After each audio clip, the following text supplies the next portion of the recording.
نگران وزیر اعلیٰ پنجاب محسن نقوی نے وزیر اعظم شہباز شریف سے اپیل کی ہے کہ وہ 25 مئی کو عام تعطیل کا اعلان کریں۔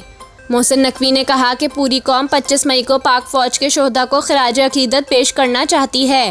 یہ دن قوم کے ان بیٹوں کے نام ہے جنہوں نے اپنی جانوں کا نذرانہ پیش کیا۔ خیال رہے کہ وفاقی وزیر اطلاعات مریم اورنگزیب نے 25 مئی کو یوم تکریم شہداء پر عام تعطیل کی خبروں کو مسترد کر دیا ہے۔ اپنے بیان میں مریم اورنگزیب نے کہا کہ 25 مئی کو یوم تکریم شہداء پر عام تعطیل نہیں ہوگی۔ انہوں نے کہا کہ سوشل میڈیا پر 25 مئی کی تعطیل کا زیر گردش نوٹیفیکیشن جعلی ہے۔ قبل ازیں سوشل میڈیا پر اس حوالے سے غلط خبریں پھیلائی گئی تھیں کہ یوم تکریم شہداء پر وفاقی حکومت نے عام تعطیل کا اعلان کر دیا ہے۔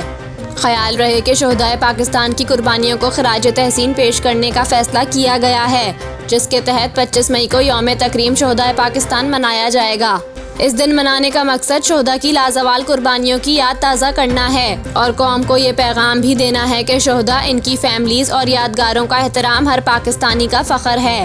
اس روز ملک بھر میں شہداء کے ایصال ثواب کے لیے قرآن خوانی اور دعاؤں کا اہتمام کیا جائے گا، جبکہ افواج پاکستان، پولیس اور دیگر قانون نافذ کرنے والے اداروں کی یادگار شہداء پر سلامی دی جائے گی۔ اس کے علاوہ GHQ، ایئر اور نیول ہیڈ کوارٹرز اور دیگر متعدد یادگار شہداء پر تقریبات ہوں گی، جبکہ صوبائی دارالخلافہ، آزاد کشمیر اور گلگت بلتستان میں بھی یادگار شہداء پر بھی تقریبات ہوں گی۔